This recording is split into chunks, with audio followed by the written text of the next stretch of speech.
All right. Cool. We got audio. All right. Well, we'll see if anybody joins us. Let's throw the link here in chat in Discord.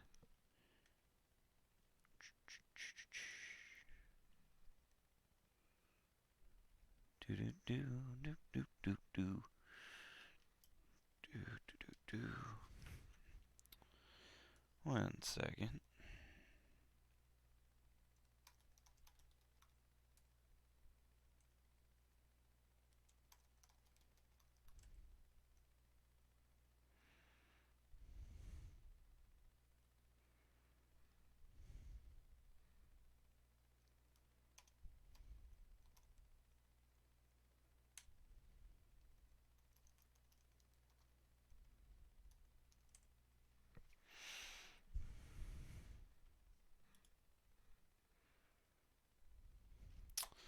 All right. Well, yeah. Before we get started, why don't I just kind of go over what I was kind of thinking about. If you're a D&D fan or just like keeping up with nerdy stuff, you probably have seen that D&D is working on their new um, framework for like their rule set and stuff like that. And right now it's called One D&D, and they've been putting out these unearthed arcanas for people to playtest, read through, and give their thoughts and ideas on. And I figured I'm going to be reading this anyways, and I love talking to people while I'm reading it. And so the idea here is I'm going to read this not out loud and just kind of talk through some of the things that I'm seeing, what I like, what I don't like, and how I am kind of thinking about and digesting this stuff in a way that I see it going at the table or what have you. So feel free to kind of read along with me and pop into chat and let me know what your thoughts are on the new rules.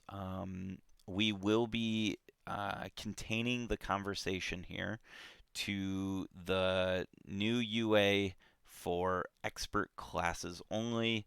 Um, I might talk about a little bit of what happened in the character background and character building UA, but I'm not really going to like judge that one or give my reactions to that one necessarily. That's not the focus for tonight. So, yeah, just like I said, just feel free to pop in and throw out your comments or anything like that as we're reading along. You guys, I'm sure, will read faster than me, and so feel free to just pop in uh, with your thoughts.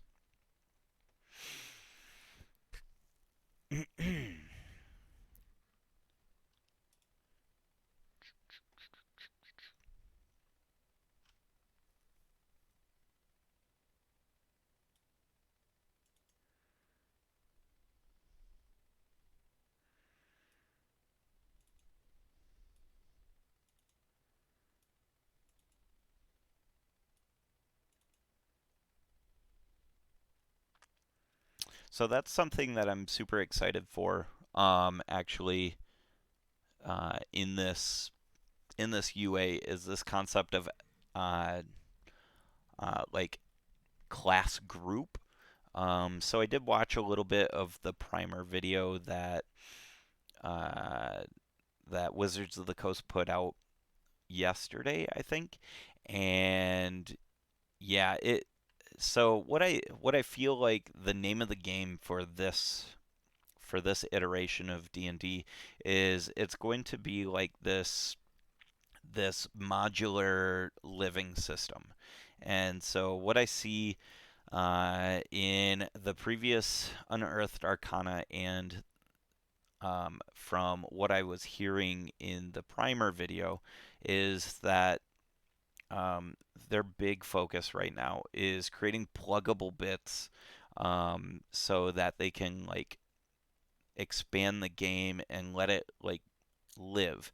Because from my understanding, at least, they are looking to do something where like they don't have versions anymore, or if they do have versions, it's going to be, it feels like more like versions of like Diablo or StarCraft or something like that, where you don't have 5e and 3e and stuff like that. You've got probably like D and D 5.1, 5.3, different than like 3.5 edition, because that was really like a middle of the ground thing.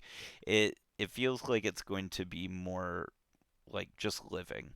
Um, and that requires modular rules and a better containment of the system. And I think that they're moving in the right direction as far as like these concepts of class groups. At least that's my initial reaction, and that's why I wanted to kind of like read through here. And yeah, right here it's going to explain the class groups, so I won't go too much into um, my assumptions, but it feels like that's going to be a way to create a form of inheritance between the classes. So basically, like if you're under a certain class group, I would assume that the classes under that group all have some sort of base trait or base like game element that they're able to do. Um, and so we'll see as we're reading on, but I'm really excited for the modularity like that. So yeah.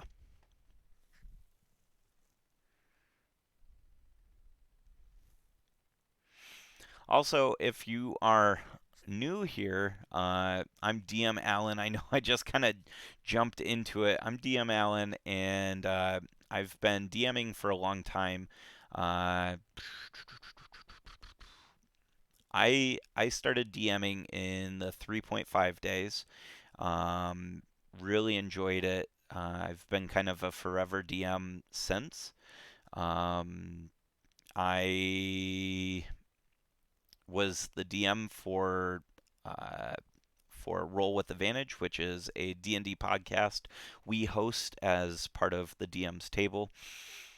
I've done a lot of different things around D&D, and I am the kind of person that enjoys D&D for the creative aspects, and not necessarily like uh, I'm not a rules lawyer necessarily. So, yo, what's up, Paradox Store? Uh, yeah, yeah, you're right. Yeah, so I'm not I am playing finally. I've played two campaigns since um I've played two campaigns since COVID hit as a player, so that's been really fun. And yeah, I mean, I not to say that I haven't played as a player, but it's really been like my big focus is DMing. That's where my passion is too. I really enjoy being a player, but creating worlds and such, that's my jam. Uh,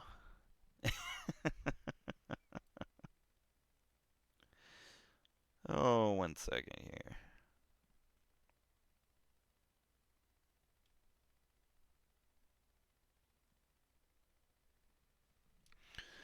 All right, let's get into some more reading here.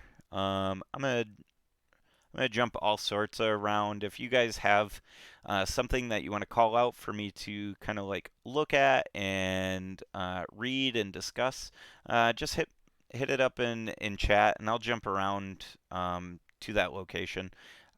Let me know what page you're looking at. If you don't know how to get this, go over to D&D Beyond. You can find it under their source material. It's free and available to, I believe, everybody. So go check it out. Do do do do do.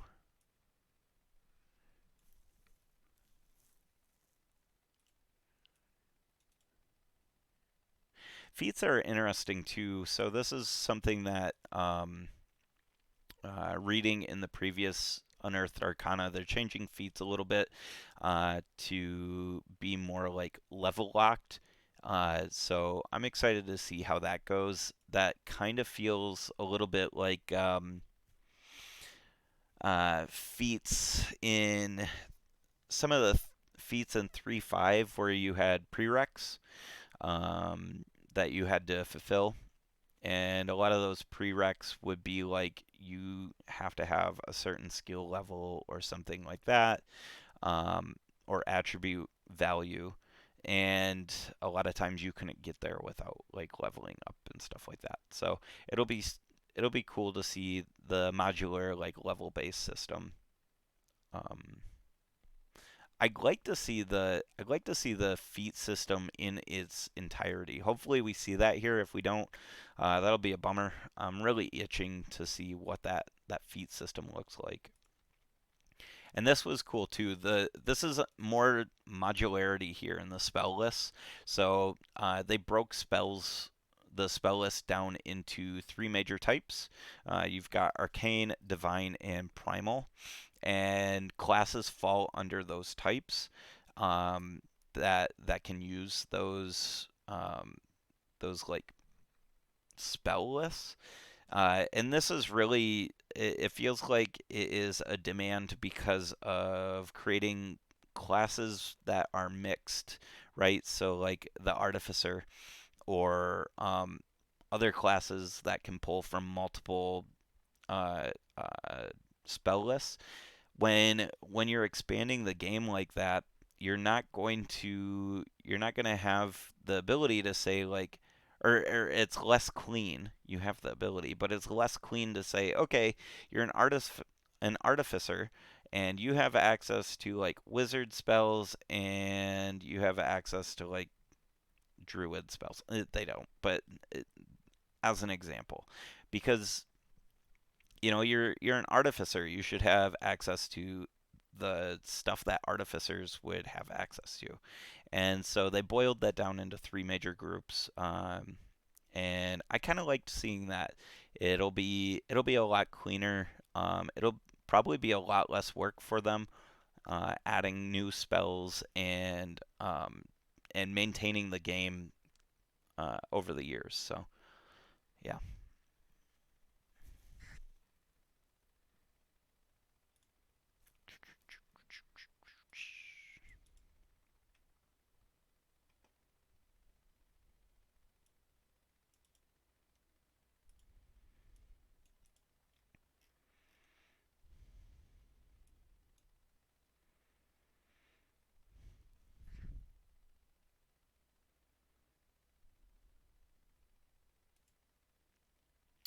I would have liked to see this, and I'm sure it's just a huge undertaking, but it would have been really cool to have an opt-in system. Maybe they'll add it later, but it'd be really cool in D&D Beyond for them to eventually add in an opt-in system so you can like build these characters out and kind of like artificially scale them, or even do uh, play testing with those characters using these rules.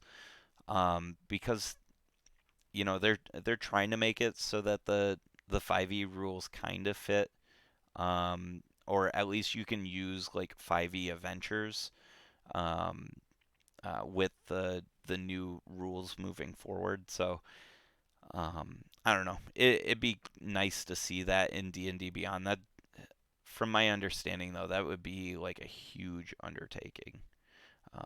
But we'll see.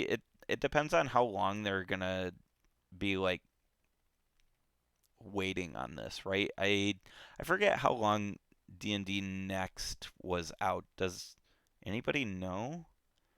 I think it might have been like a couple years before fifth edition became fifth edition. I mean, they published material for D&D Next, so they had precursor adventures, like that a prequel to Icewind Dale. Um, the Frost Maidens. What is it? The Frost Maidens or the rhyme rhyme of the Frost Maiden. That's what it is. So, anyways, um, yeah. I mean, so they had like a prequel to that, which was a D&D Next adventure. And so I don't know. I don't know. I can't remember how long they play tested that for. Uh,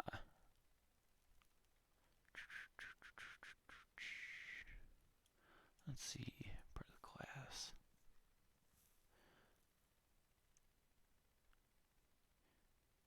Yeah. Yeah, and it is. You're right, Para. It's a lot, and the rules change, and it would be a lot. But I don't know. I've come to really enjoy D&D Beyond, so it's just one of those like nice to haves. Maybe once they move forward into this new uh, D&D, they will maybe unlock like as beta users or something like that new like rules and rule changes that they're working on so that you can actually work with them on your character sheets. That'd be cool. Um, so it's just a bunch of hopeful wishing at this point, though.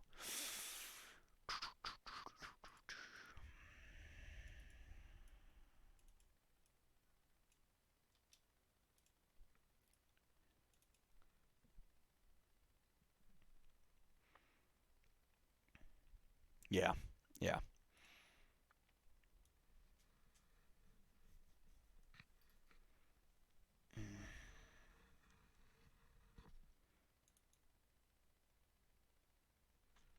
Oh, that's interesting. So they're calling ASIs a feat now, it looks like. So you gain an ability score improvement feat instead of just an ability score improvement. Um, I wonder if that's intentional. Yeah, I'm guessing it's intentional. I don't recall it being called a ASI feat in 5th edition.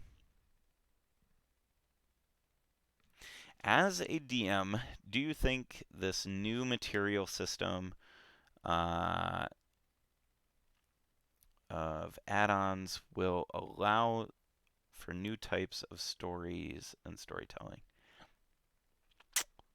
That's a good question, Para. I think what these rule changes are going to do is shape it's going to shape the flavor of the story. I don't think I don't know. Yeah, it could change storytelling, but currently I can't imagine like a different version of storytelling.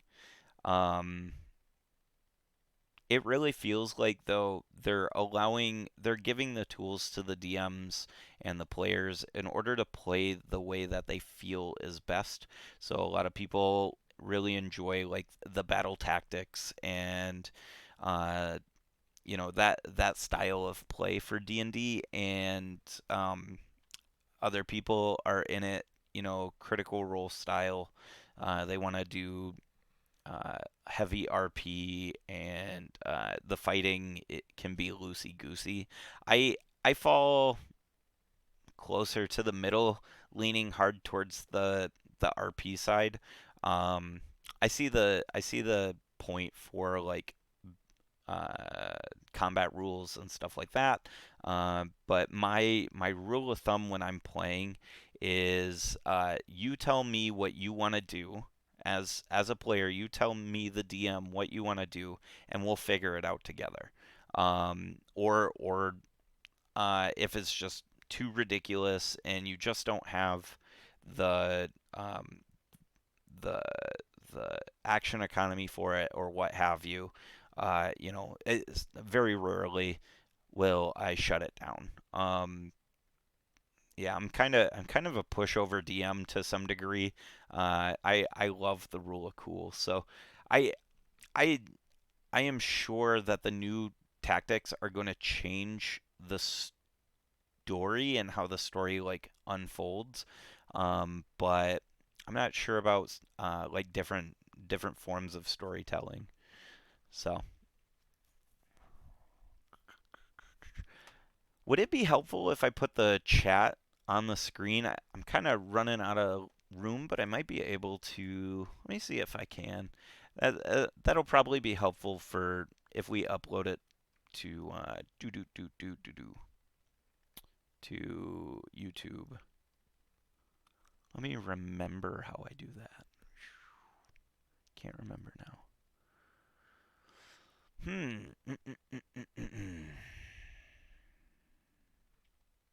Is it under text?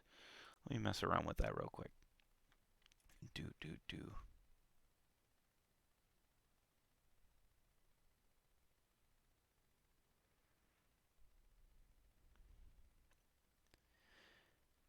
Yeah, I would agree, Para. Um, yeah, I think it really comes down to your group though. So what Para was saying is that essentially D&D without homebrew elements tends to be a power scaling about power scaling stories. And uh, uh, D&D has the potential to tell more story driven.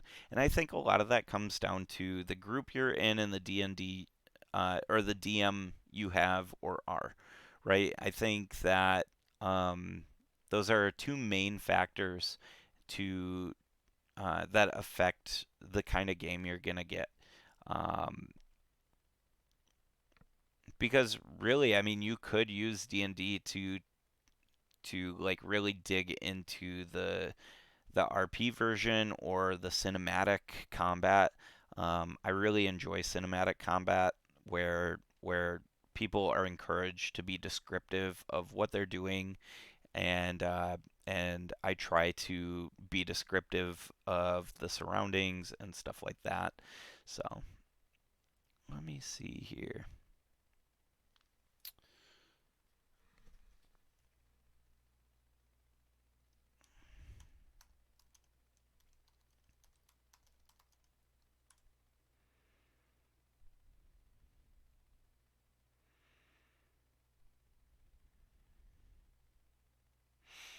Oh, let's see here.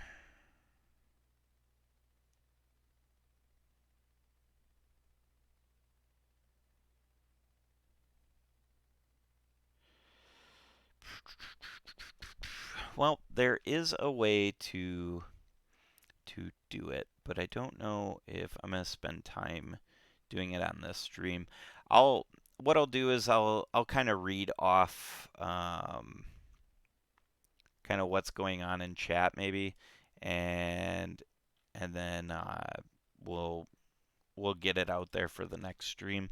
Maybe give me a couple of minutes and I'll see if I can figure it out, and if I can't, then we'll just move on.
All right, let's see here. I think I got it.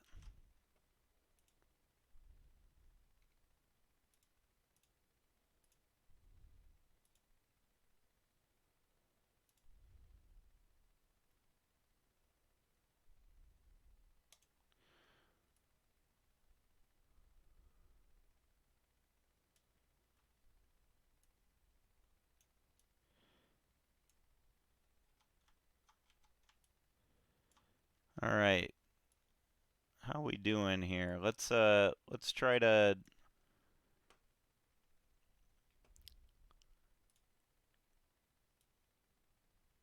We'll move this over here. Move this over here. All right. Somebody give me a couple of lines in chat. Let's see if it works. If not, we'll just move on.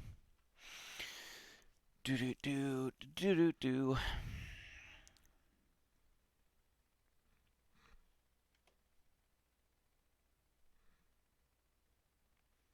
Hey, that's not the greatest background. 1 second.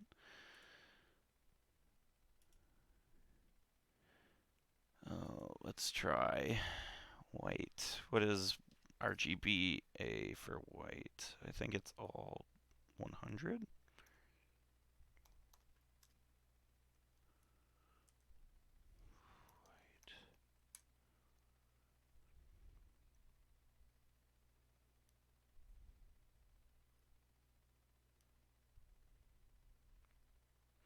Oh, it's 255. That's right. My web skills are, well, my, what do you call it? Web skills are not great. So, and I think A is 1. Okay.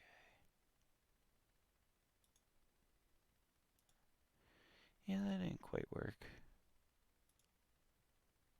Why you no work?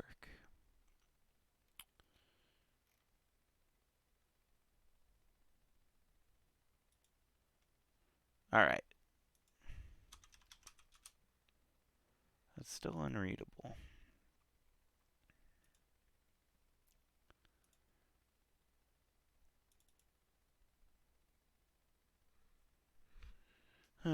Do 0.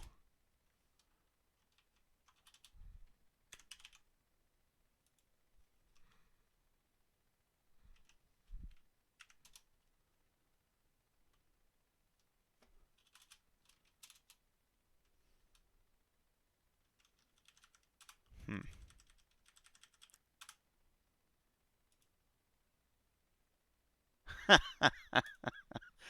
Well, bummer. All right. This is not riveting streaming content, so we're just going to move on and I will slap a box in front or behind it. So let me do that here.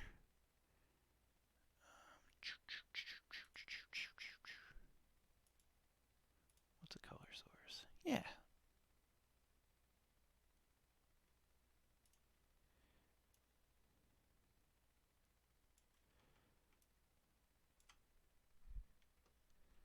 There we go. And this, I think, would be below that.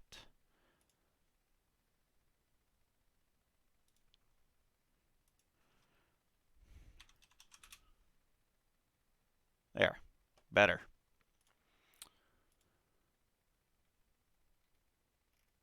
All right. That's probably hard to read, but you know what? Whatever. We're going to move on. Close enough. You're right, Para. Okay, let's get this going because I got She-Hulk to watch.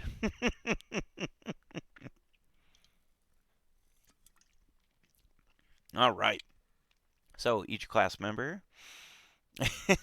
Yeah. Let's see here.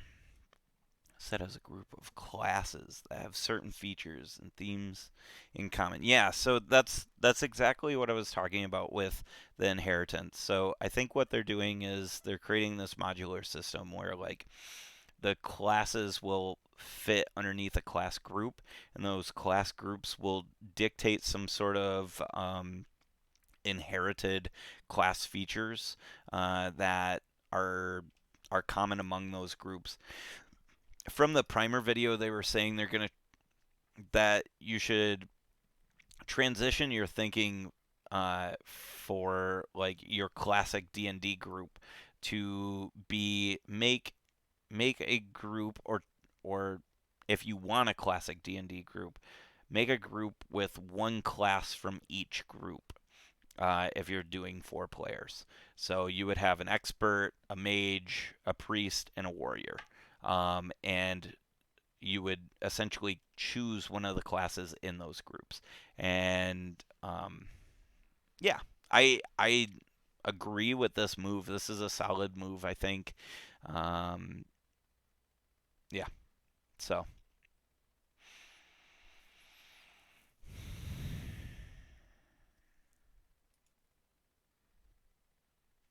yeah. See, prereqs. They're gonna bring prereqs back. I think we'll see.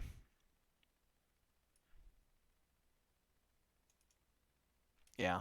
Yep. Attuned to particular magic equipment. Um, yeah.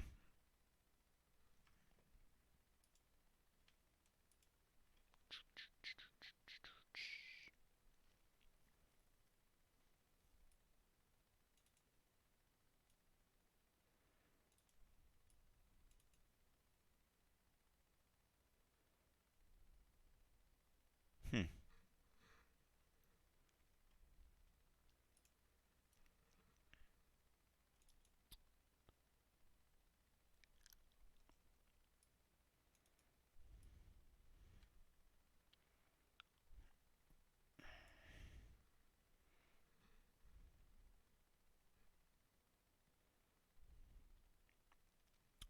Yeah, so there was this concept, like I was saying in 3.5, um, that like they would have prereqs for like feats.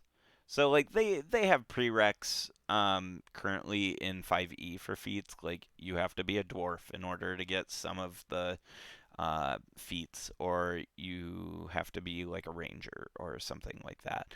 I don't know if they actually have class prereqs. They might, but anyways, the idea being is you have to meet these prerequisites. This was really prevalent in 3.5. Um, yeah, so it was also something that I think continued to bog the game down. Was there was a lot of minutia um, around these like really fine details. Um, so prereqs was one of those things. It looks like they're kind of they went one way, right? They had 3.5 and it was like you had charts and charts and charts to figure out whether or not you grappled. Um, but then they went really simple in 5th edition, which I personally enjoy. And it looks like they're just expanding out the rules to allow for modularity. So with that is going to come probably some inherited or inherent complication. So like now you have 3 things that you probably don't need to think of, but as a new player, that might be daunting. Like, what do you mean pick a class group and then pick a class? And then when do I get to pick my subclass? And what is a subclass? What does that mean? And why can't I have a subclass in a different class group? Um, like that subclass in a different class group. Granted, we as if you're a seasoned D&D vet, you know that's not going to be a big deal. But think of it from new eyes of like you've got these pretty high level concepts that someone new is going to have to digest. So um, I think it's a calculated thing though. I don't think it's going to be a big deal.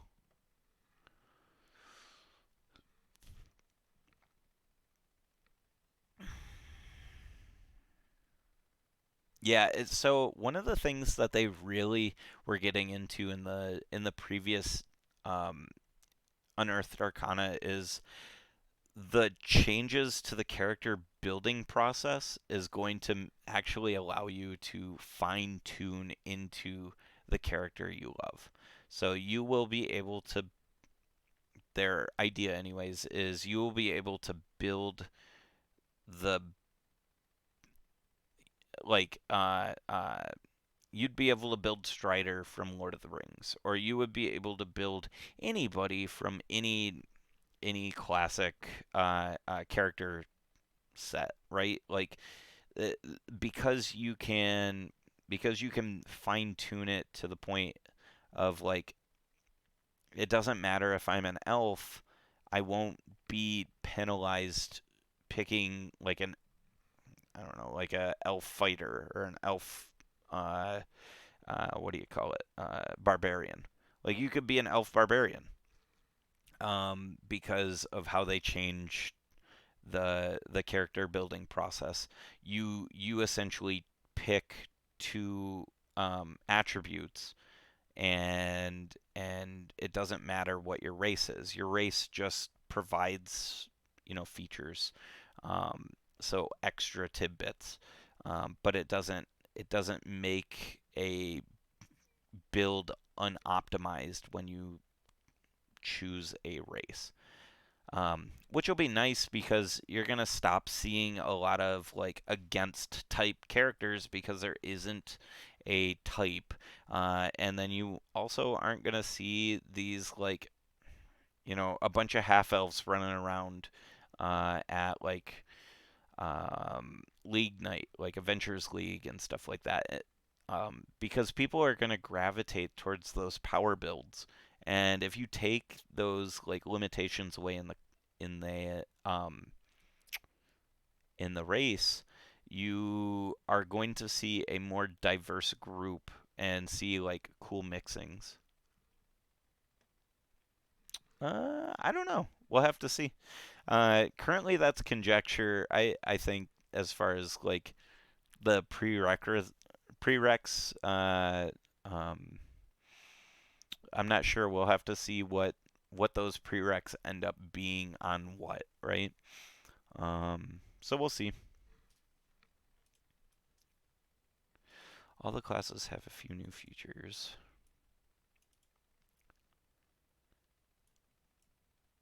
I'm really excited to see what they did to Rangers. Rangers got really crapped on in 5e from like hearsay. I don't. I've never played a ranger. I did have a one shot, um, one player session where I was the DM and I had only one player, and he played a ranger Gloomstalker, and it was just broken AF, and it was fun. It was super fun because it told like this really epic story that we are looking to tell. Um, so yeah, yeah, like Gloomstalker. Gloomstalker was huge.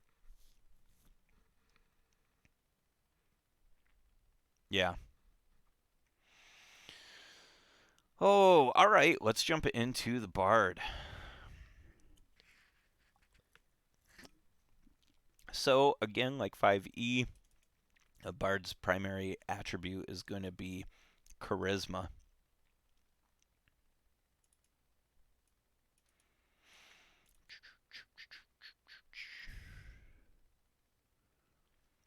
I should check that. All right.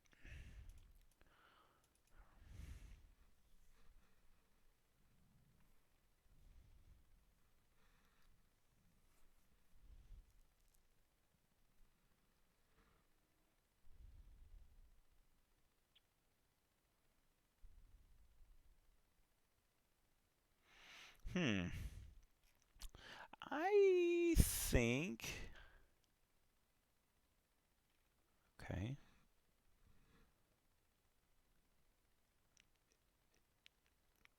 Yeah.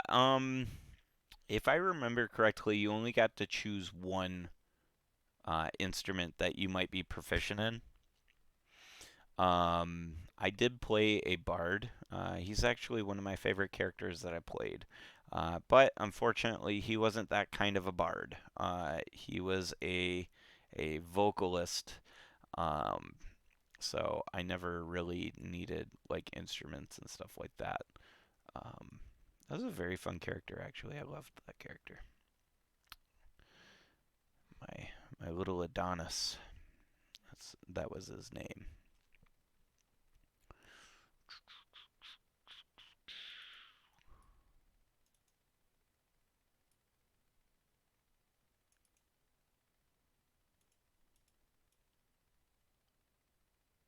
It was funny because a lot of that, like, I'm not that kind of a bard, really stemmed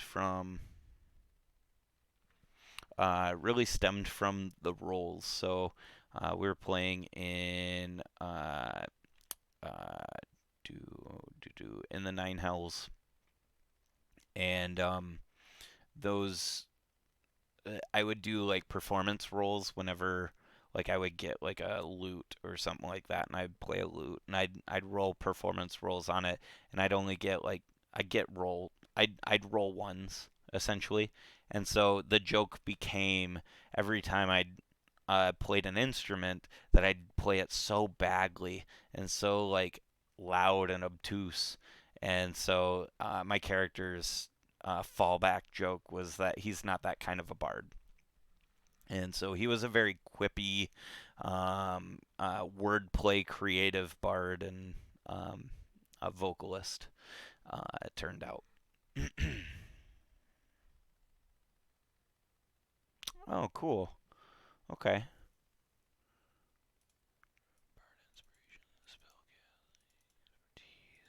Yeah, expertise. Song of Restoration. Ooh, that'll be interesting to check out. I can't remember if the regular bard had that.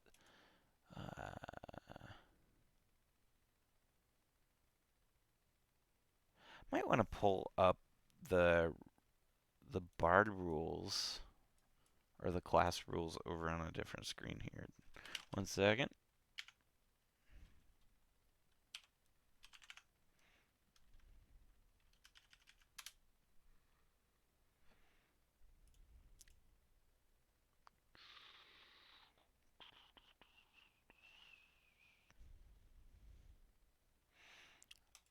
I have a song stuck in my head and it is eating me alive. Yeah, there was Song of Rest. Okay. Well, it was Song of Rest. Now it's Restoration, I guess. Um,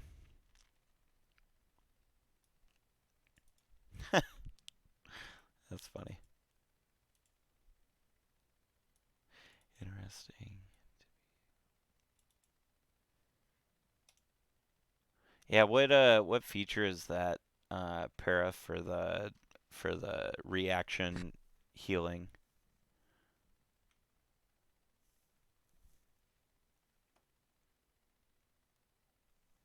Ooh, ooh, ooh, ooh, ooh. Ah, see? Okay. Okay, I see. So we were talking about the ASI feat. So it apparently they're going to roll ASI into a feat and simplify that concept. So it's no longer going to be like you can take an ASI, an ability score improvement, or you can take a feat. You just take a feat, and one of the feats that are available is an ASI, which is smart. That's a good simplification of the rules. Um, it was kind of unnecessary to be able to or to need to say that. So, yeah.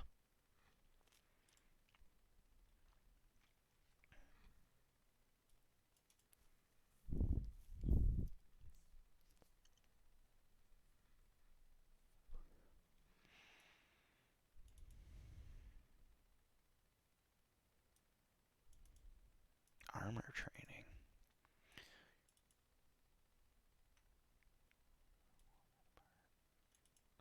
Hmm.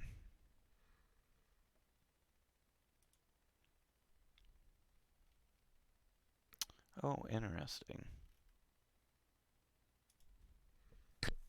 Okay.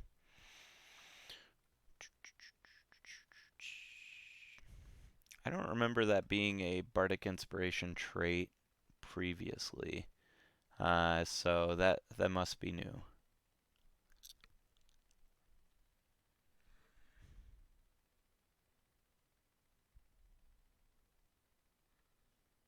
Okay. Constitution.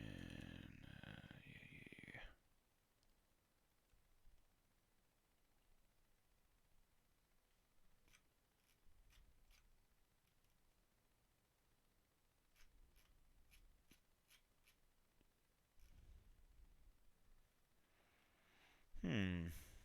Light armor. Yep.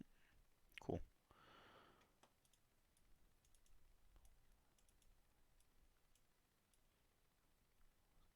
Oh, if your group uses multi-classing rules.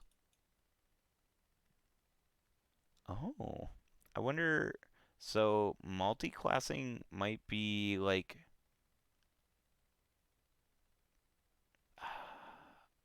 a group thing. Okay. I wonder if I overlooked that up above.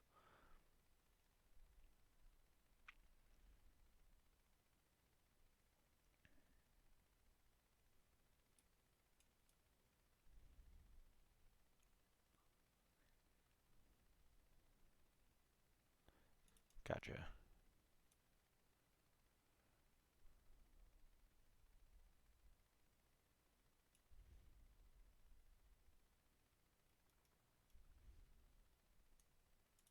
Hmm.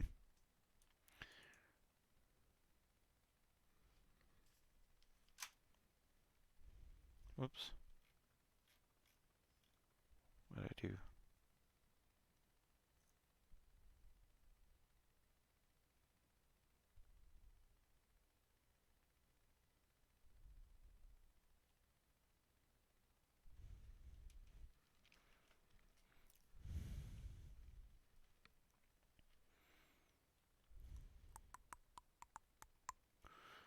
I am gonna call it at 10 p.m. my time. Right now it is 9:25, so we're gonna time box this to another like 35 minutes. So I'm gonna just kind of flip through here. Only thing I see that maybe. Yeah. Okay. All right. So class features, bardic inspiration.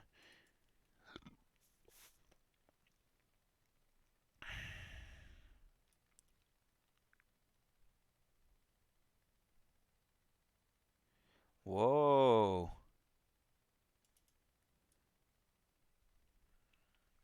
That's a that's a boon. Holy cow. Yeah, I'm seeing that heal. Um, that'll be interesting. That'll be quite the you're not dead thing, as a bard.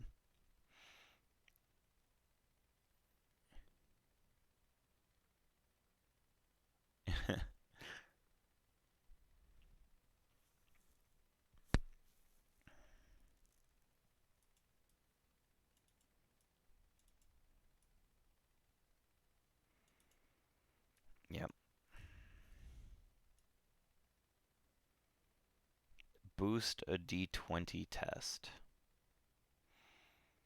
Yeah, so that must be the regular bardic inspiration. Oh, this is a reaction though. So so your regular bardic inspiration previously lasted up to 10 minutes and wasn't. So this is reactionary, and you can't just play a song apparently and then walk your fighter into a fight, or walk a rogue into a trap heavy environment and have that in their back pocket. That's interesting. Um, hmm, okay. I find that to be fairly combat lenient, and I don't know if that's a great move, but initial reaction is, hmm. So,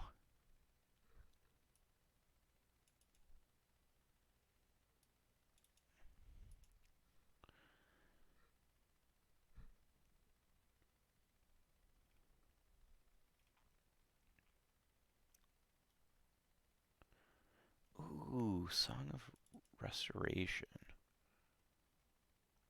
Okay. All right, so let me. I don't think there's anything special in the first level stuff. Uh, this is something that was interesting that they talked about is that they're gonna have like a suggested prepared spells right here by the level, which is kind of cool because it kind of gives you an idea. Um, I think they're kind of locking themselves in here with like new uh, new spells or something like that. They'll have to go back and potentially adjust these. But yeah, it gives you a good jumping off point, which is fine. All right. Learn. Yeah, class. Yeah, spell restoration prepared. Ooh, you always have the spell prepared, and it doesn't count against the number of spells you can prepare. Cool. I like that. Um, nice. So you get healing word, lesser resto, mass healing word, freedom of movement, greater resto. I wonder, does that stack or does it change? So like at second level you gain healing word, but at fourth level you drop healing word and gain lesser resto. Um,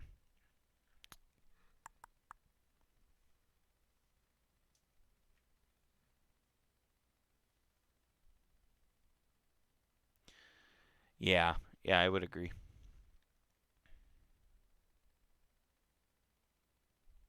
Okay. Yeah, I'd like to think it'd stack too. So, I mean, as a DM, unless there was like explicit verbiage saying that you would drop these, and I'm reading super fast for me, at least. I'm just kind of breezing through this for the stream. So yeah, I don't know. It might say something in here about it, but it doesn't seem to. Bard subclass, and who knows? It might say it down here too. It doesn't. Am I? Uh, yeah.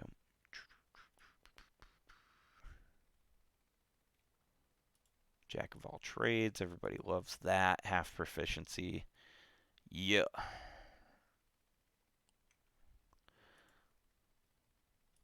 Subclass feature. Gotcha. Front of Bardic. Oh, font. Yep. Oh, nice. Okay. Feat. Expertise. Nice.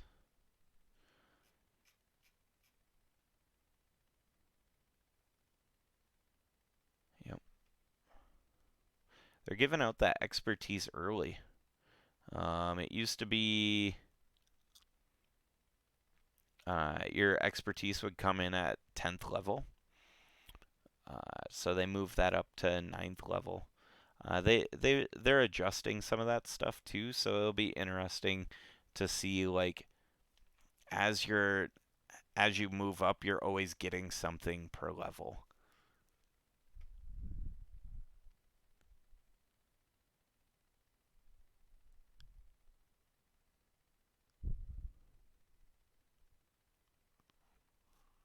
Yeah, cutting word is certainly a reactionary ability of the bards as well.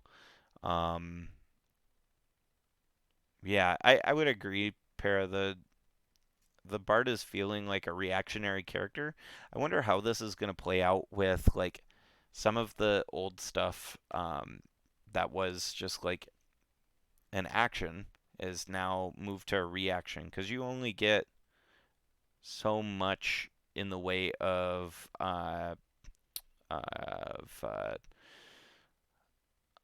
action economy. And when you're stacking reaction, that means you're going to have a lot of things to choose from, and you're only going to be able to pick one of those things as your like reaction thing to help buff people.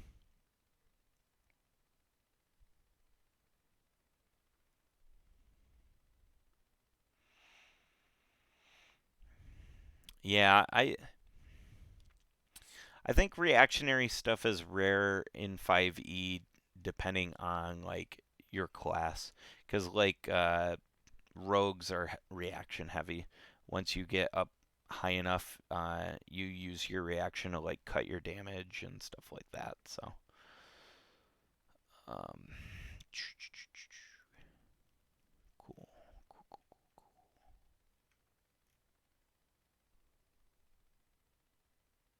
Yeah, this epic boon is gonna be cool. So they moved the ASI feat. Well, actually, no, that was at 19th level, but they are giving out like epic boons at 20th level, which is kind of cool.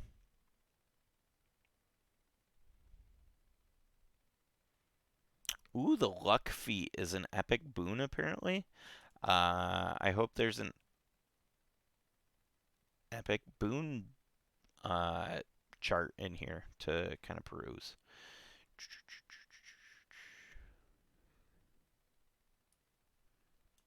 Gotcha.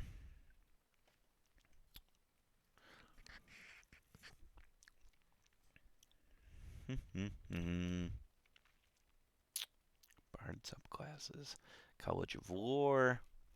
Let's just kind of breeze through these bonus proficiencies. Cutting word. Um, yeah. Yep. This is what I played when I had my bard was College of Lore. Um, cutting word is clutch, but this is also again a reactionary thing. Uh, nice, nice cunning and inspiration. That'll be tight. Um,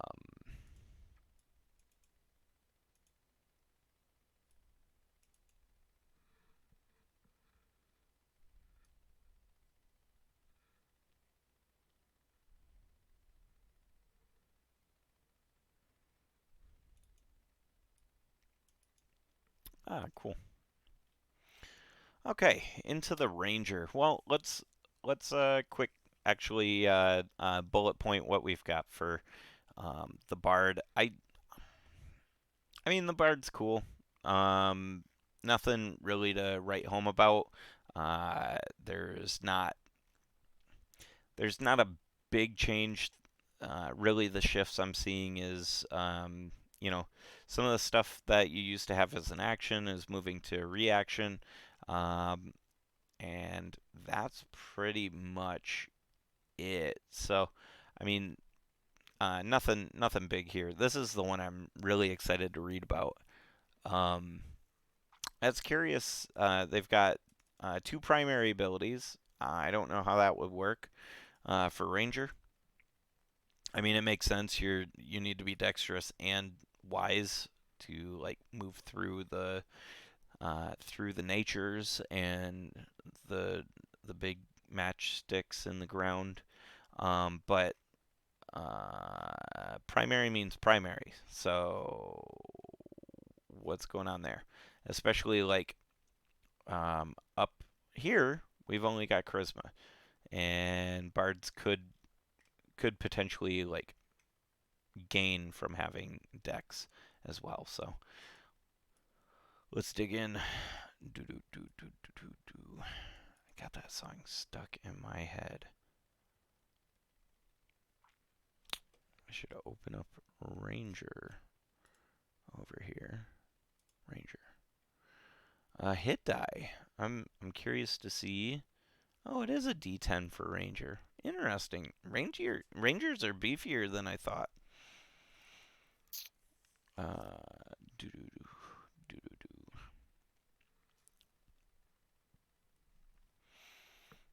Yep, that makes sense. Strength and dexterity for your saving proficiencies. Um, Proficient skills.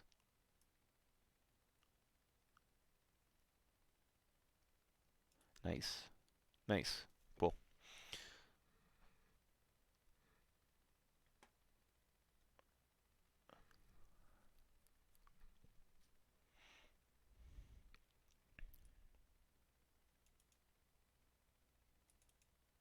Favored enemy and spellcasting fighting style.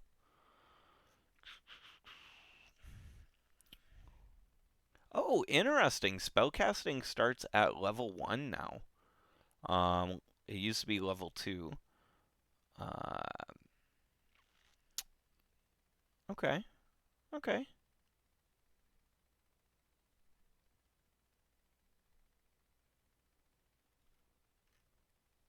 What else are we seeing here? What is roving?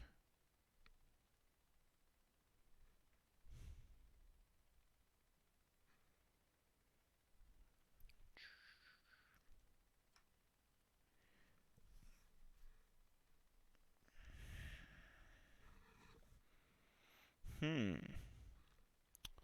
Okay. So I'm curious to see what roving is. It's cool to see expertise on on our ranger fellows. That's gonna be nice because rangers, I don't know, rangers didn't feel very like expert wise, and uh, I agree with Watsy. Like they should be. They're classically the character that is capable of doing things, right? So it would stand to reason that you would be good at a lot of things, or good specifically at a handful of things. Whoa!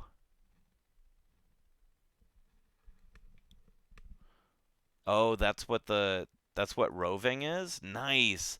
Roving's a climb, swim speed, and a speed bump. Nice, nice. That is cool. Did we have tireless before 11?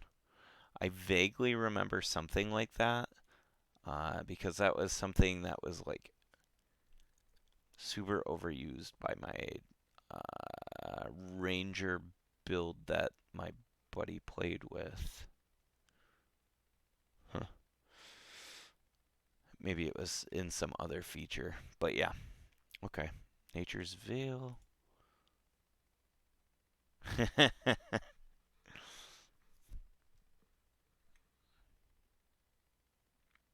Feral Census. Okay, let's get into it. Um, Counting arrows. That's something I never. I always want to do is I want to do like a count your munitions stuff, and it's just so monotonous. It would create good like oh shit moments, but man, tracking your ammunition is just ridiculous.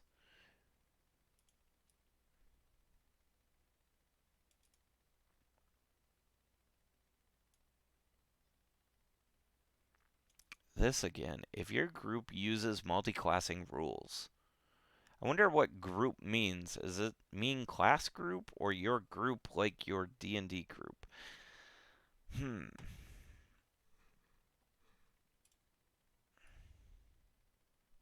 Yep. So you need at least a 13 in Dex and Wisdom. Wow. Okay.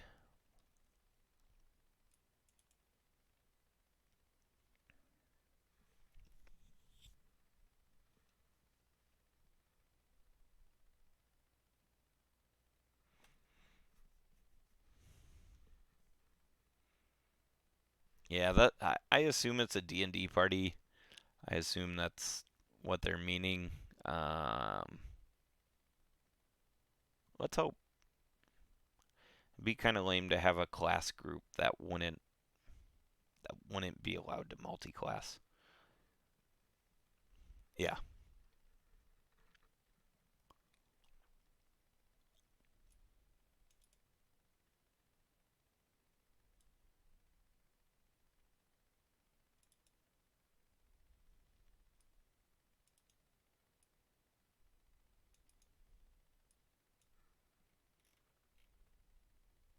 Expertise, favorite enemy.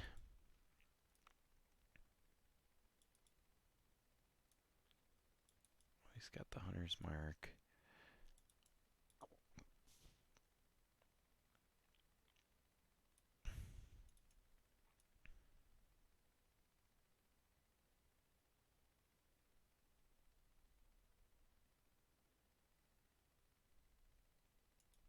Hmm. No more, no more concentration on hunter's mark. It seems. I'm pretty sure that used to be a concentration spell. I wonder if it's just specific for this.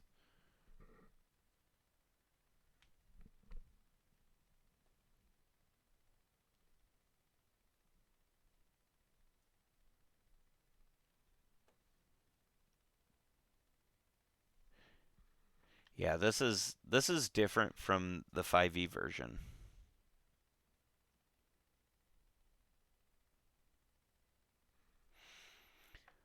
Favorite enemy in the 5e version used to be you choose a favored type of enemy, and you can like hunt those guys well. Um, which sucked if you chose the wrong types of enemies for the wrong campaign. If you chose Fae and then you went to Vernus, you're boned because you're hunting devils, not Fae. So yeah,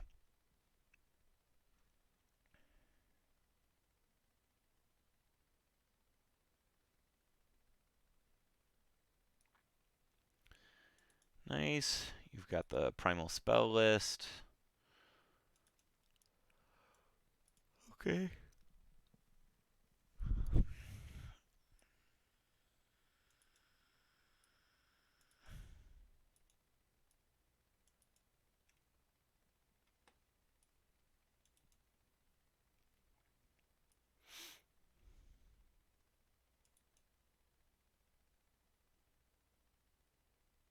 Oh, cool. So you would use some sort of druidic focus for spellcasting focuses. Nice.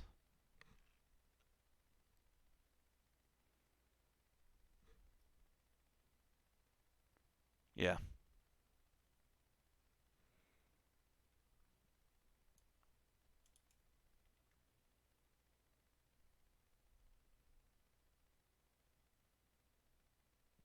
Hmm.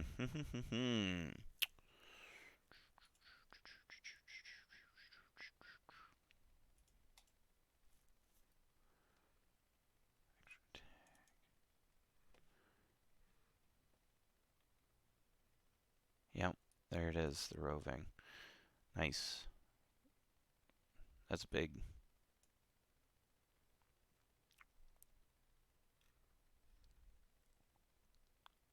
Primal forces now help fuel you on your journeys, granting you the following benefits: temporary hit points whenever you finish a short rest or a long rest.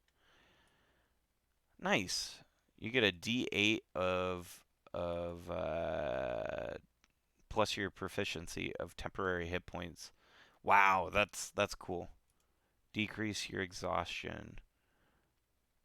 When you finish a short rest. Oh, nice. All right. All right. I'm into that. I am into that.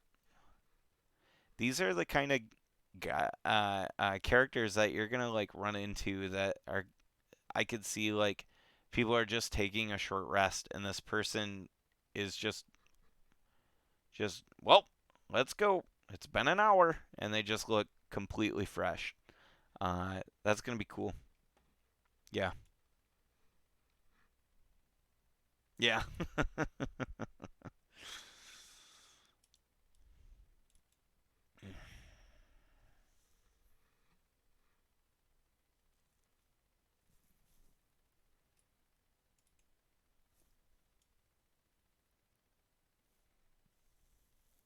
Whoa.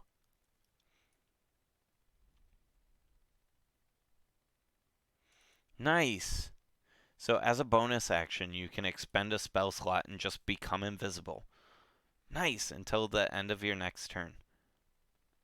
Wow. That is a really cool feature. Unfortunately, at level 13, you're probably going to start moving against things that have true sight. Still a cool feature though. Just don't use it against things that have true sight. Yes, Gloomstalkers are broken AF, but I love them all the same. Gloomstalkers, in my opinion, are like if you build a folk hero Gloomstalker, you're really in the power band of what a Gloomstalker is. Like Gloomstalkers are really like, oh shit, that's that guy I heard about. I heard he watches over the Northwoods uh, alone, and he's the ghost of the Northwoods. Something like that. Like, poof.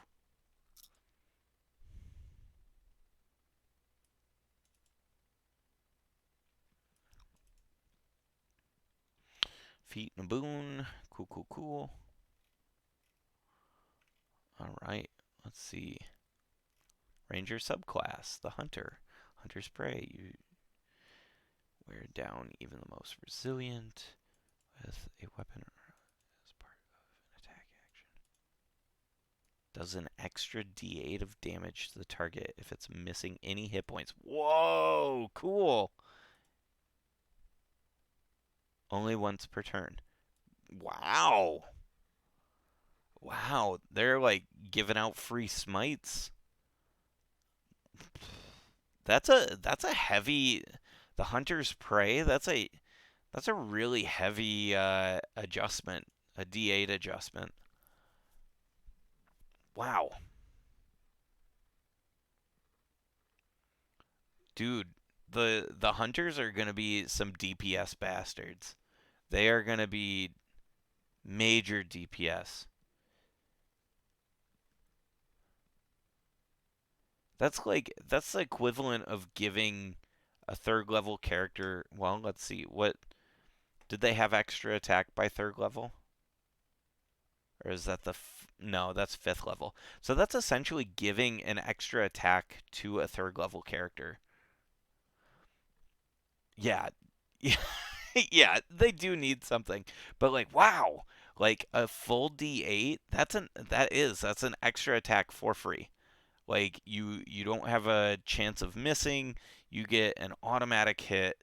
If you hit on the first attack, you get an extra D8 once per turn. That's big. That's gonna be big. I wonder if we're gonna see this like ebb and flow of like each class group has a a glass cannon, a DPS, and like a tank or something like that. Like, or maybe it's not a tank, but like some sort of like I don't know, something like that in each class group, and then each class group is known for something bigger too, right? So like, yeah. Anyways, Hunter's lore.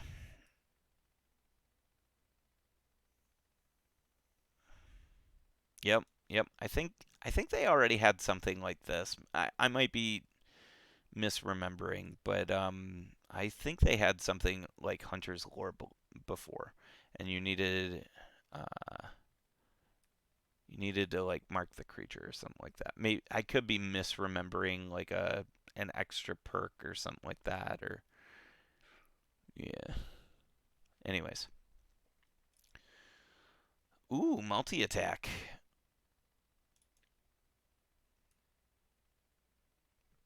Conjure Barrage is always prepared and doesn't count against your prepared spells. You can also cast spells with first and second level spell slots. When you do so, the spell damage is reduced.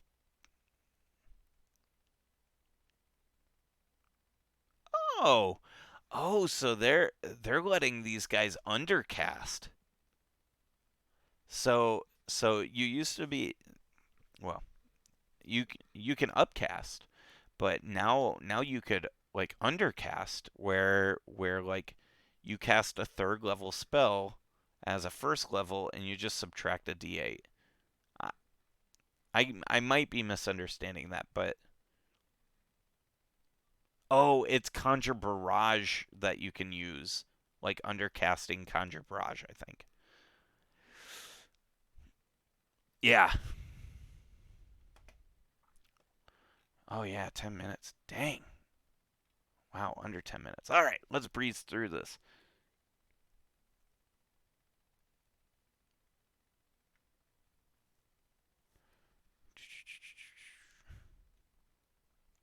All right. Let's see if they did anything to the rogue. I doubt they really changed the rogue much. I enjoyed the rogue in 5e, and curious about the subtle strike here. Let's see. I might jump around a little bit. Classes. The rogue. I might go a little longer than 10. We'll see. If you guys are having fun, I'll stay on for a little bit longer. Um, we'll see. Subtle strike. I don't see it. 13th. Yeah. Okay. I'll look at stroke of luck. What page?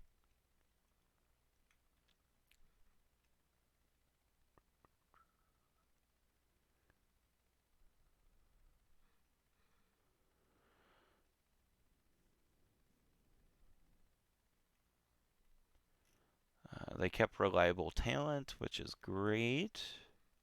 Page 14. I was there.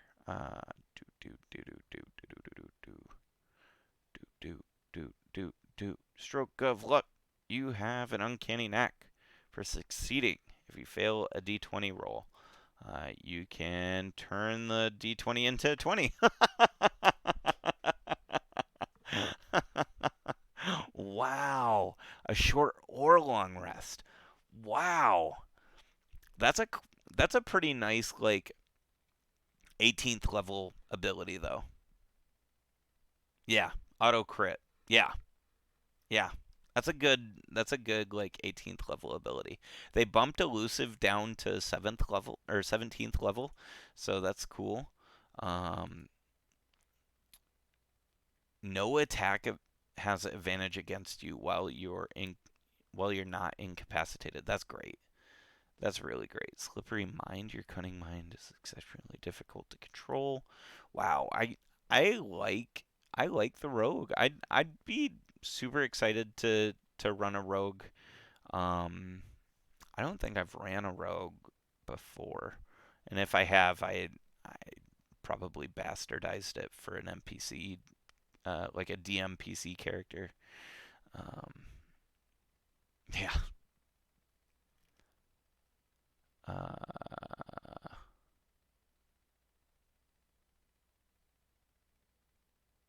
yeah, yeah, you're right. It's any attack. Wow, yeah, with a sneak attack. Yeah, so you're guaranteed a crit as long as you fail the roll. So that's the caveat is you have to fail in order to succeed. Ain't that the truth though?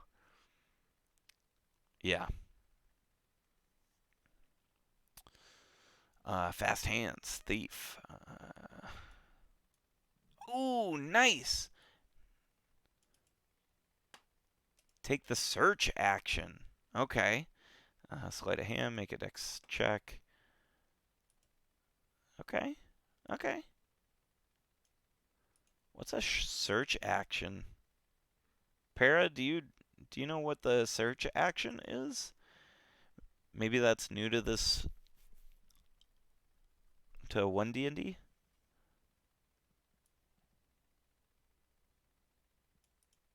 Huh. Nice. Second story work. Yep, you get a climbing speed, you get uh, jump. Yeah, I think because they said jump action too, so they must be like giving actions to things. So like instead of saying an action you can do this, you can take a jump action or you can take a search action um, for like investigation and stuff. That makes sense. Supreme sneak, you have advantage on dex checks. Cool. Uh, use magical device. Oh,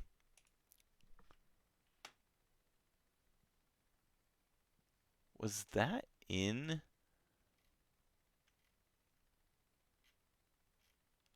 I thought I don't know if that was in Thief. Oh yeah, it was. Okay.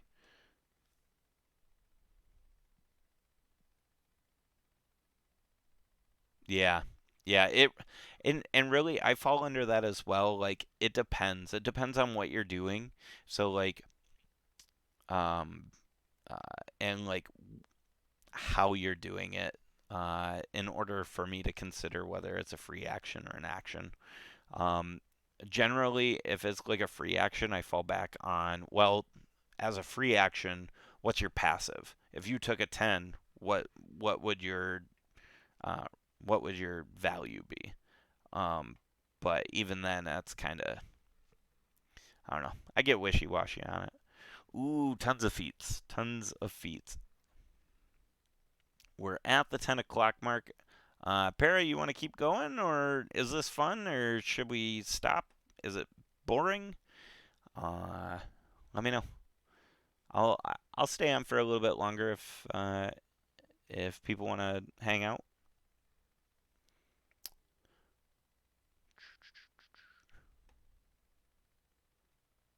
ASI, yep, there you go. Or one to each. Nothing above 20. Actor, athlete. I'd love to flip through these feats eventually, but this is that like rule stuff that like I personally want to just read for myself.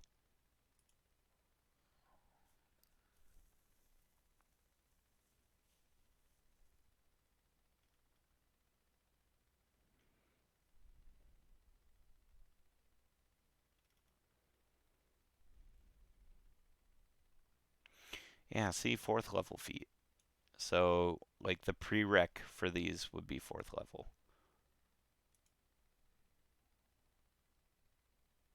Yeah.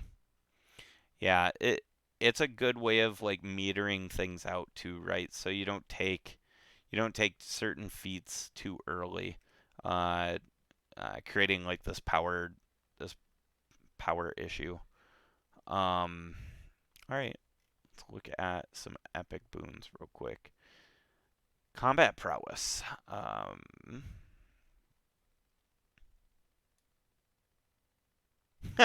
When you miss with a melee attack, you can hit instead. Once you use this benefit, you can't do it again until you roll initiative. Oh, interesting. Okay. So it's like once per fight. That's curious.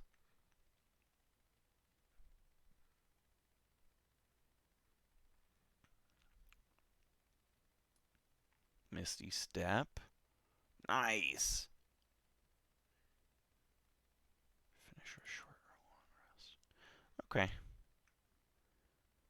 So they're kind of pulling some fourth edition stuff in here.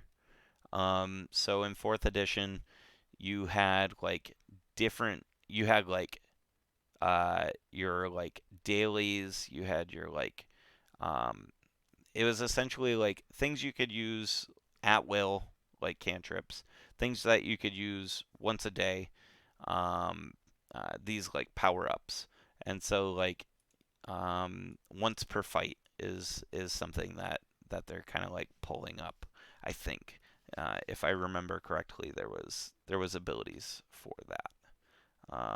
I'm probably misremembering. I didn't actually get to play any fourth edition. I just read the rules like 10 years ago and then never got to play it.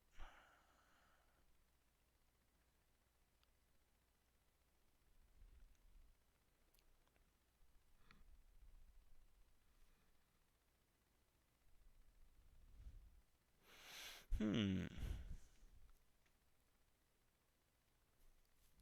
Boon of Fortitude by 40.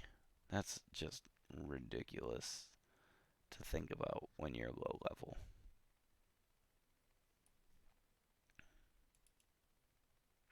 I think a lot of people are going to be pissed about this, about the luck feat being moved into uh, epic boon territory.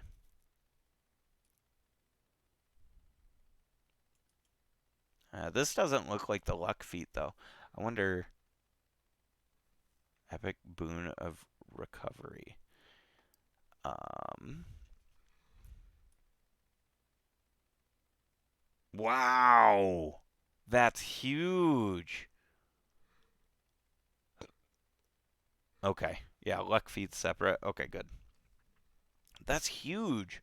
What a boon.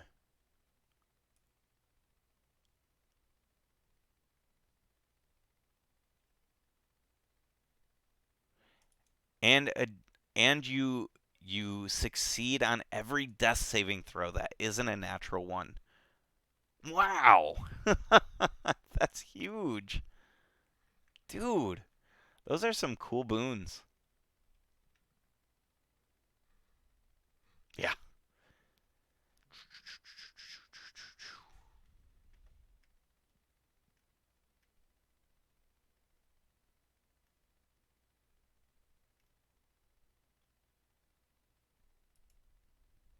Immortal. Yeah. Hmm.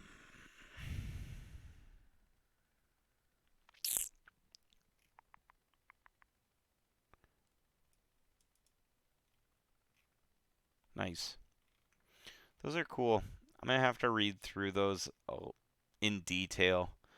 I wonder if they're gonna ask about those in the thing, because man, that's a lot of detail. I'm curious to read through it though and see what people think.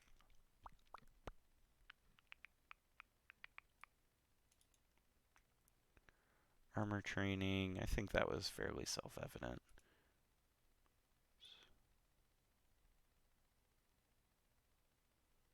Attack.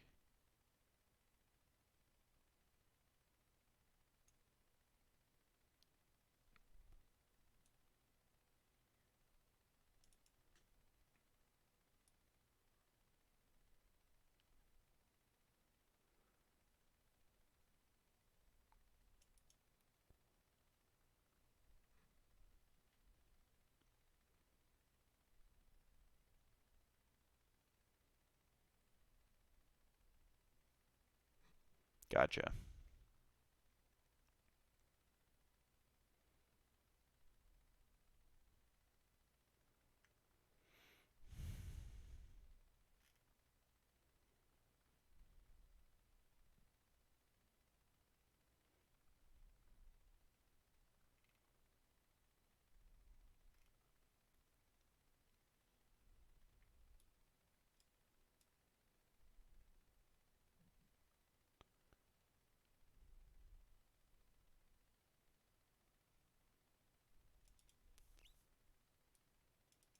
This is really weird for them to put this right here. Why did they put this right here?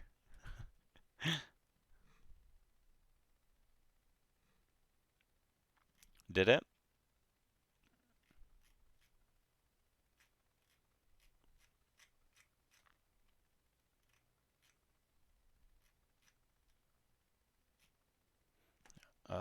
Just there it is.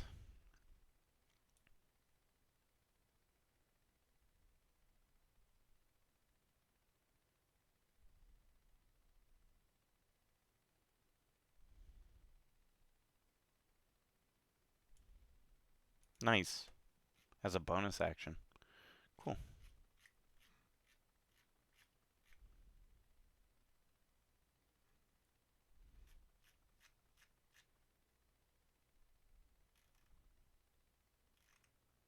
What?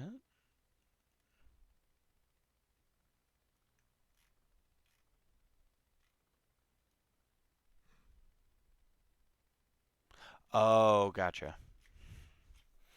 Okay. All right. Back down here.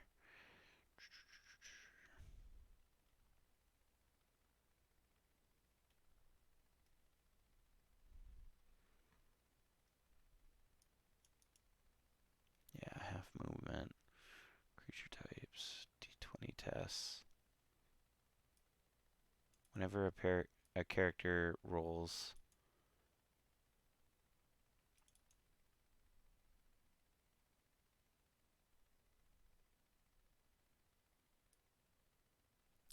a 1, that character gains heroic inspiration.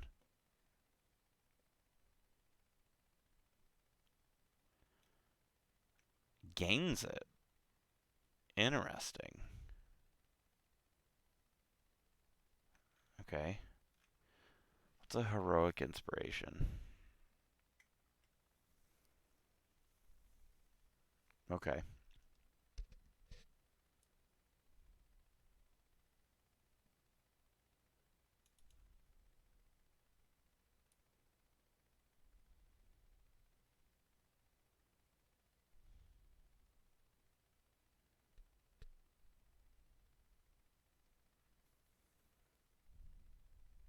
Hmm. Okay. So it has to be like a natural flat roll.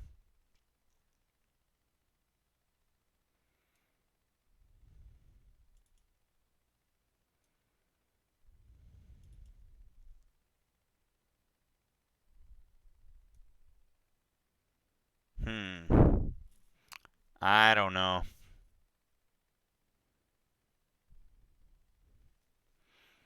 Yeah, I don't know.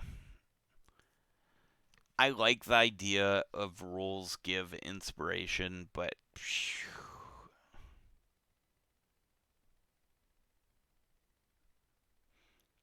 I don't know, man. So the previous rule was if you got a d20, you got inspiration. Or if you rolled a natural 20, you got inspiration. That was the previous Unearthed Arcana. And now it's natural 1. And that just kind of doesn't make sense to me, even though they try to explain it away with the sentence here. Um, I don't know, man. I'm just not feeling this whole, like, give it on a roll thing because it can get, like, out of hand.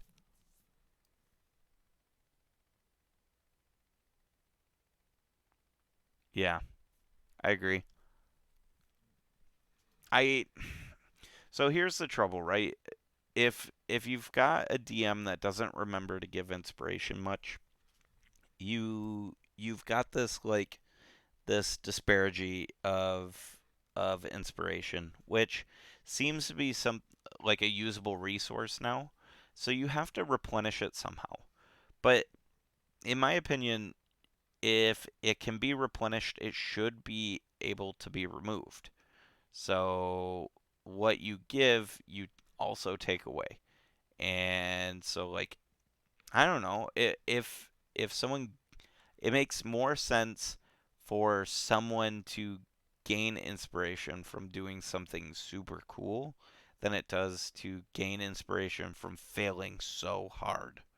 And then I could see it being like, okay, you roll a natural 20, cool, but if you roll a natural 1, you're losing an you're losing inspiration. So if you've got inspiration and you roll a natural 1, I would take it away. If a 20 gave it. Um I don't know.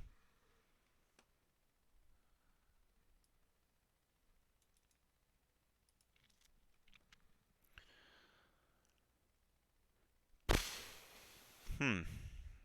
I don't know.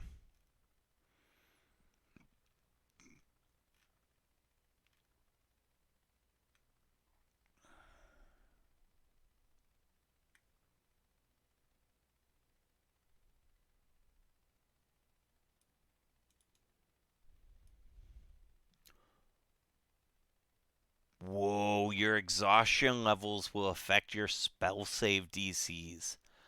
Whoa, that's big. Whoa.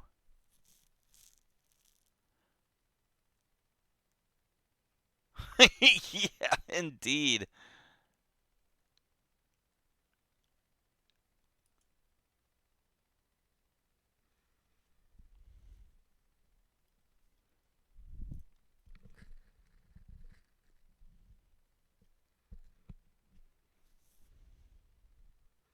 It is. That is rough, but it looks like so this is interesting. This is something that they're proposing to backtrack on. Each time you receive it, you gain a level of exhaustion. You die if you hit 10th level. You subtract your exhaustion level from your D20 roll. This is solid 3.5, and I'm not sure if I'm cool with it. My gut is saying like this is a convolution. uh you're gonna start getting into these things like, well, I've got a plus one here and a negative one here, and damn it, I enjoyed the exhaustion like chart that 5e has, even though it's kind of what do you call it, what do you, I don't remember the word. I'm getting tired. But yeah, it's cumbersome. That's the word.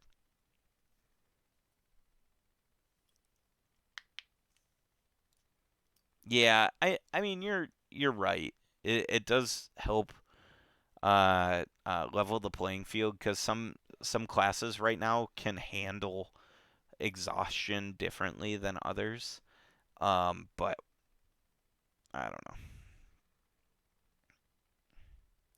I I'm willing to try it.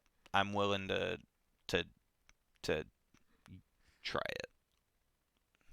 Maybe it'll be simpler than what I think it's going to be, but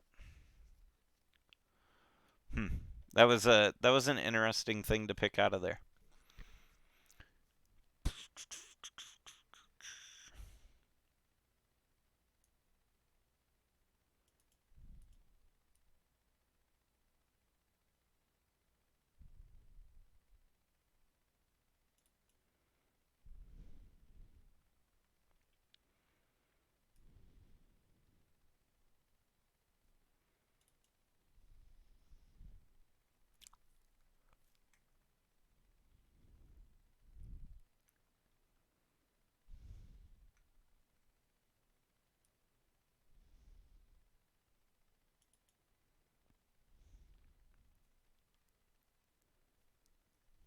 Hmm.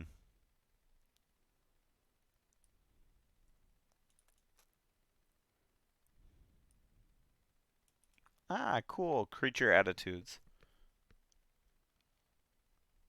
This is something that like I use just inherently as a DM. Um, but it's kind of cool to see them like put it into words.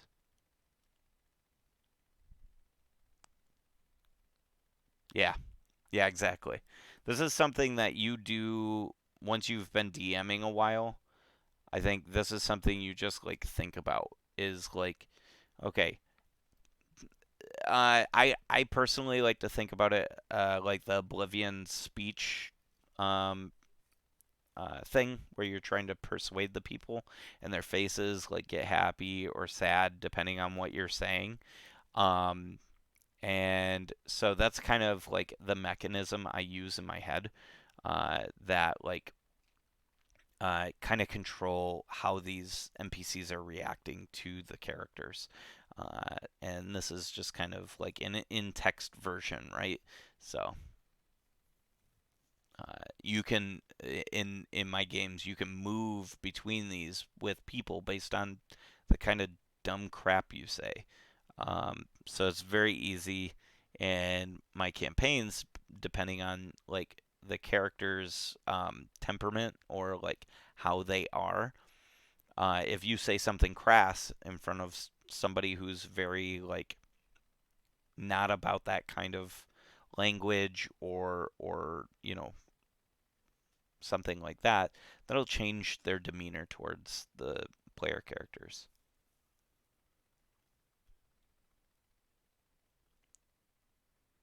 Yeah, see, DC 10s, DC 20s. Yeah, yeah. This is fairly. This is nice to see them put it into like rules. Um, so yeah, that's fair. That's fair, including watching She-Hulk. Yep. I think I'm gonna bounce two here in. Whoa! What? Okay, hold on. I'm gonna bounce soon, but uh, regain all your hit die on a short rest or a long rest. Yes. I hate regaining half hit die. Uh, it can really screw you over. So, ritual casting, I'm excited about this. So, they're changing ritual casting for anything that you've got prepared that has the ritual tag on it. You can ritual cast, which is different because in the 2014 handbook, you had to have the ritual casting feat, or like special trait, and I think it was like wizards and maybe another class. That's something I found out in my current campaign, was that you can't ritual cast as like a cleric if you don't have ritual casting, which sucked because I need those spell slots as a cleric. So that was a new learning that I hit, and I had been playing that wrong for a long, long time.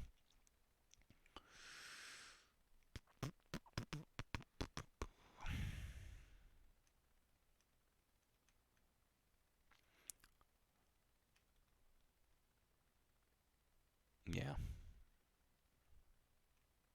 good stuff. Good stuff. So I'm excited. This one was a little more crunchier as far as like minute details. But I'm excited. I like the direction they're going. Um, I'm interested to start playing this in a like full campaign capacity. Uh, but some things I really think they need to lock down is how the hell are they going to make into rules inspiration? They need a good system, and that's going to be tough because I I think when you dole out inspiration based on random chance, that can heavily influence the game, right? So like if someone's rolling hot or really crappy, right? If you're going on the natural one system like in here, um that can change the game in a positive or negative manner, right? So Maybe it is nice. Like thinking about it in a different way. Like maybe it is nice that if you get a natural one, maybe that'll break your crappy streak, and allow you to get something in. Because you're getting, especially if you're rolling really poops for that session. Like maybe that's nice to have. So I don't know.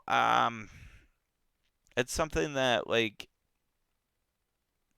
that random chance is tough. That's really tough. You got to have, if you're going to have random chance to add, you got to have random chance to take away, in my opinion. Um, so we'll see whatever. Let me know what your thoughts are. I think I'm gonna throw this up on YouTube, even though it's probably not the most interesting thing to watch. Let me know what you thought about this Unearthed Arcana, what you're excited for, what you're concerned about. Throw it down in the comments. Um, yeah, so let's kind of wrap up here. Uh, we're I'm from DM's Table, dmstable.com. You can go find out more information about us. We've got a Patreon if you want to go and help support the channel and our website and everything that we're doing.